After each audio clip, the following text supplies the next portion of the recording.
YCP అధినేత జగన్మోహన్ రెడ్డి ప్రధానమంత్రి నరేంద్ర మోదీకి ఒక లేఖ రాశారు. 8 పేజీల లేఖ.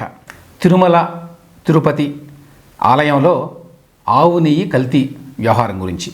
ఈ వివాదం చాలా ముదురుతోంది, నాకు నా పార్టీ మేడకు చుట్టుకునేటువంటి ప్రమాదం వస్తోంది అని గ్రహించాడు జగన్మోహన్ రెడ్డి. అందువల్ల దాని మీద కొంత రియాక్ట్ అవుతున్నాడు. 2 రోజుల క్రితం ఒక ప్రెస్ మీట్ పెట్టాడు, దీని మీద చాలాసేపు మాట్లాడాడు. ఇప్పుడు ఈ లేఖ రాశాడు ప్రధానమంత్రికి. ఏమున్నది ఈ లేఖలో? ముఖ్యమంత్రి చంద్రబాబు నాయుడు తిరుమల తిరుపతి దేవస్థానం యొక్క ప్రతిష్టని తీవ్రంగా భంగపరుస్తున్నాడు ఇటువంటి ప్రకటన చేసి అనేది జగన్మోహన్ రెడ్డి చెప్తున్న మెయిన్ పాయింట్. పూర్తిగా రాజకీయ దురుద్దేశంతో ఫాల్స్ ప్రాపగండా చేస్తున్నాడు. దీనివల్ల ప్రపంచవ్యాప్తంగా ఉన్నటువంటి వెంకటేశ్వర స్వామి భక్తుల మనోభావాలు తీవ్రంగా దెబ్బతింటున్నాయి అనేది ఆయన పాయింట్. ఈ సందర్భంగా 2 రోజుల క్రితం కూడా ఇదే భావంతో జగన్మోహన్ రెడ్డి మాట్లాడాడు తన ప్రెస్ మీట్లో. అది కూడా చూద్దాం. ఈ నెయ్యిలో కల్తీ జరిగింది అంటూ తాను అన్న మాటలు నిజంగా ఎంత దారుణమైన మాటలు అంటే, నాశరికమైన ఇంగ్రీడియంట్స్ వాడారని, తిరుపతి లడ్డులో యానిమల్ ఫ్యాట్ గీక్ బదులు వాడినారని, ఇదే పెద్ద మనిషి చంద్రబాబు నాయుడు ముఖ్యమంత్రి హోదాలో ఉంటూ ఒక ముఖ్యమంత్రిగా తాను మాట్లాడిన మాటలు ఇవి. నిజంగా ఒక ముఖ్యమంత్రిగా ఉన్న వ్యక్తి ఈ మాదిరిగా అబద్ధాలు ఆడడం ధర్మమేనా?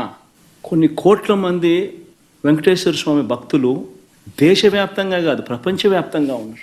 వారందరి మనోభావాలను ఆడుకోవడం ధర్మమేనా? ఇది జగన్మోహన్ రెడ్డి మాట్లాడింది మొన్న. అదే విషయాలు ఈ లేఖలో కూడా రాశాడు. సో మెయిన్ పాయింట్ ఏమిటి? ఈ వ్యవహారాన్ని ఈ విధంగా రాజకీయం చేయటం వల్ల ఎంత నష్టం జరుగుతుంది అని ఎంతో ఆవేదనగా ప్రశ్నిస్తున్నాడు. జగన్మోహన్ రెడ్డికి చాలా షార్ట్ మెమరీ ఉన్నట్టుగా అనిపిస్తుంది. ఎందుకంటే 2018లో ఇదే జగన్మోహన్ రెడ్డి ఆధ్వర్యంలో పెద్ద ఎత్తున తిరుమల తిరుపతి దేవస్థానం యొక్క ప్రతిష్టని దిగజార్చడానికి ఎంతో ప్రయత్నం జరిగింది. ఏమన్నారండి? 2018లో చంద్రబాబు నాయుడు ముఖ్యమంత్రిగా ఉండగా, వైసీపీ ప్రతిపక్షంలో ఉండగా ఎంత పెద్ద ఎత్తున క్యాంపెయిన్ నడిపారు తిరుమల మీద చంద్రబాబు నాయుడిని ఇరికించడానికి పొలిటికల్గా. తిరుమల ఆలయంలో స్వామివారి నగల్లో ఒకటైన పింక్ డైమండ్ పోయింది. పోవడం కాదు, కాజేశారు. ఎవరు కాజేశారు? ముఖ్యమంత్రిగా ఉన్న చంద్రబాబు నాయుడు. కాజేసి ఏం చేశాడు? తీసుకెళ్ళి హైదరాబాద్లో తన ఇంట్లో పెట్టుకున్నాడు. ఆయన బెడ్రూమ్ని సెర్చ్ చేస్తే దొరుకుతుంది. ఆయన కోడలు నారా బ్రాహ్మణి బెడ్రూమ్కి వెళ్ళి సెర్చ్ చేస్తే ఈ పింక్ డైమండ్ దొరుకుతుంది అని చెప్పి రమణ దీక్షితులు అని చెప్పి ఆనాడు వీళ్ళు మచ్చిక చేసుకున్నటువంటి ఒక ప్రధాన పూజారి ఆయన చేత చెప్పించి ఆ తర్వాత దాన్ని పట్టుకొని వైసీపీలో ఉన్నటువంటి అతిపెద్ద నాయకుడు, సీనియర్ నాయకుడు, ఆ party national general secretary, Andhra Pradesh ప్రభుత్వానికి 5 ఏళ్ల పాటు ఢిల్లీలో అధికార ప్రతినిధి, వైసీపీ అనే పార్టీకి రాజ్యసభలో నాయకుడు, ఇటువంటి విజయసాయిరెడ్డి చేత పదే పదే మాట్లాడించారు ఈ విషయం గురించి. అతను ఎన్నో ట్వీట్లు చేశాడు, ఎన్నో స్టేట్మెంట్లు ఇచ్చాడు, ఎన్నో ఇంటర్వ్యూలు ఇచ్చాడు ఈ అంశం మీద. ఆ తర్వాత ఇంకొక వైల్డ్ ఎలిగేషన్ చేశాడు. అదేమిటి? తిరుమల ఆలయంలో నీలమాళిగలో ఏవో వజ్రాలు వైఢూర్యాలు ఉన్నాయి, నగలు ఉన్నాయి, నట్రా ఉంది. వాటిని కాజేయడానికి చంద్రబాబు నాయుడు అర్ధరాత్రుల పూట తాను ముఖ్యమంత్రిగా ఉండగా అన్ని తవ్వించి ఎత్తుకుని వెళ్ళిపోయాడు. అయితే పింక్ డైమండ్ అనే విషయం బాగా ప్రచారం అయిందనుకోండి. ఆ తర్వాత ఏమైందో తెలుసా? టీటీడీ వారు అప్పుడు డిఫమేషన్ కేసు వేశారు విజయసాయిరెడ్డి మీద, రమణ దీక్షితుల మీద.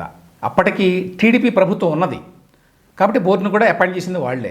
వాళ్ళు 100 కోట్లకి వేశారు. అంటే 100 కోట్లకి విజయసాయిరెడ్డి మీద, 100 కోట్లకి రమణ దీక్షితుల మీద టీటీడీ బోర్డు తరఫున పరువు నష్టం దావా వేశారు కోర్టులో. 2019లో జగన్మోహన్ రెడ్డి ఆయన ప్రభుత్వం వచ్చింది. మరి వచ్చిన తర్వాత జగన్మోహన్ రెడ్డి గారు ఇంత నిజాయితీపరుడు కదా, ధర్మం గురించి ఇంత ఆలోచన ఉంది కదా ఆయనకి, ఇదే ధర్మమేనా అని అడిగాడు కదా. ఆయన వెంటనే ఇదిగో ఈ పింక్ డైమండ్ని మనం ఆరోపించాము, దాన్ని ఇప్పుడు ప్రూవ్ చేద్దాము అని ఏనాడైనా ప్రయత్నం చేశాడా? లేదు. పింక్ డైమండ్ అనేది లేదు, అది దొరకలేదు, మేము చెప్పిందంత అబద్ధము అని ఏమన్నా పబ్లిక్ చెప్పాడా? విజయసాయిరెడ్డిని మందలించాడా? ఏమీ జరగల. అంటే మీకు అవసరమైనప్పుడు తిరుమల తిరుపతి దేవాలయం యొక్క ప్రతిష్ట, పరువు, వాటి గురించి ఆలోచన లేదు. ప్రపంచవ్యాప్తంగా ఉన్న భక్తులంతా ఏమనుకుంటారు, ఎంత మనోవేదన గురవుతారు, వాళ్ళ సెంటిమెంట్లు ఎట్లా దెబ్బతింటాయి అన్న ఆలోచన ఆనాడు లేదు. రాజకీయం కోసం ఇంత దిగజారాలా అని ఆనాడు జగన్మోహన్ రెడ్డికి అనిపించాల. ఇవాళ అనిపిస్తోంది.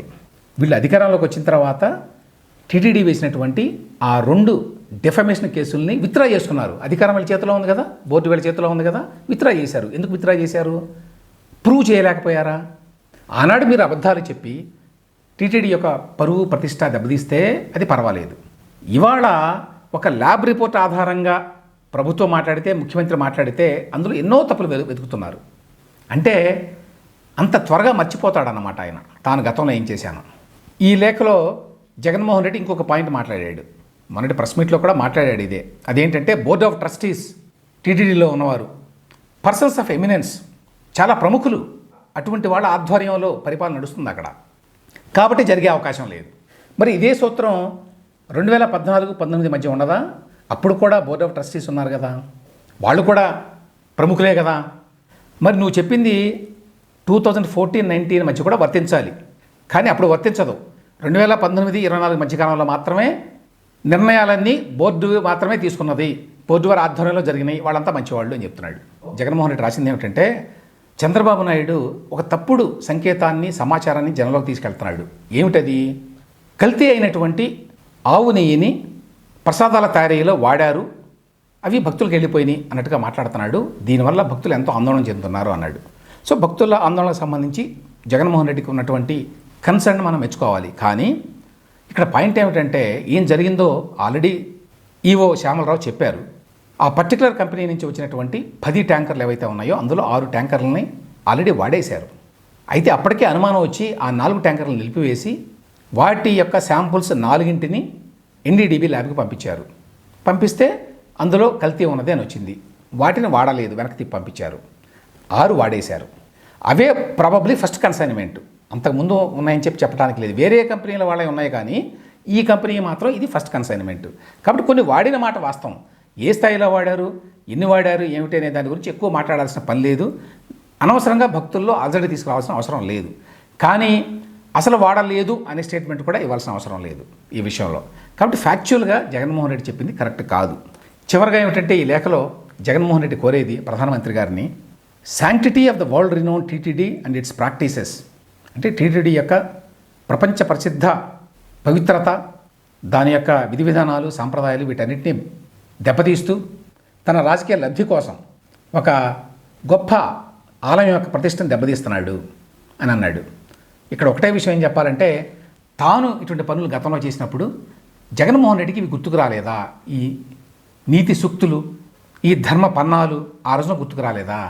2018లో అంత పెద్ద స్థాయిలో పింక్ డైమండ్ గురించి, నేలమాళిక తవ్వకాల గురించి మాట్లాడినప్పుడు తిరుమల ఆలయం యొక్క ప్రతిష్ట ఏమవుతుంది, భక్తుల మనోభావాలు ఎంత దెబ్బతింటాయి అనే విషయం గురించి ఆలోచించలేదా? ఆ రోజు మీకు అవసరం కాబట్టి రాజకీయంగా మీరు మాట్లాడొచ్చా?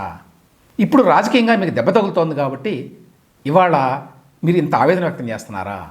అంటే గురువింద గింజ సామెత అన్నమాట. నాకు అవసరమైతే నేను చేస్తాను, మీరు మాత్రం చేయకూడదు. ఇక చివరికి ఏం కోరుతాడు ఈయన? ప్రధాని నరేంద్ర మోదీ గారిని, చంద్రబాబు నాయుడిని ఆయన సిగ్గు లేకుండా ఈ విధంగా అబద్ధాల ప్రచారం చేస్తున్నాడు కాబట్టి తీవ్రంగా మందలించాలి అని కోరాడు ఈ లెటర్లో. అది ఈ లెటర్ సారాంశం. It's very imperative that Mr Naidu be reprimanded in severest way for a shameless act of spreading lies. ఒకటి, చంద్రబాబు నాయుడు చేసినటువంటి స్టేట్మెంట్ అబద్ధం అయితే కాదు, అయితే ఆ తర్వాత జరిగిన పరిణామాలు దాన్ని అంత రాజకీయంగా ఇవాళ వాడుకోవాల్సిన అవసరం ఉన్నదా లేదా అనే విషయంలో భిన్నాభిప్రాయాలు ఉండొచ్చు. కానీ చంద్రబాబు నాయుడు కానీ ప్రభుత్వం కానీ చెప్పిన మాటల్లో వాస్తవం ఉంది. It's based on lab reports. Whereas Jaganmohan Reddy ఆరోజు చేసినటువంటి ఆరోపణల్లో అన్ని అబద్ధాలే ఉన్నాయి. ఆయన పార్టీ నాయకులు చేసిన ఆరోపణల్లో అన్ని పచ్చాబద్ధాలే ఉన్నాయి. వాటిని ఎన్నడూ కూడా వాళ్ళు ప్రూవ్ చేయాల, దాని గురించి ఎన్నడూ మాట్లాడను కూడా మాట్లాడాల. అది తేడా.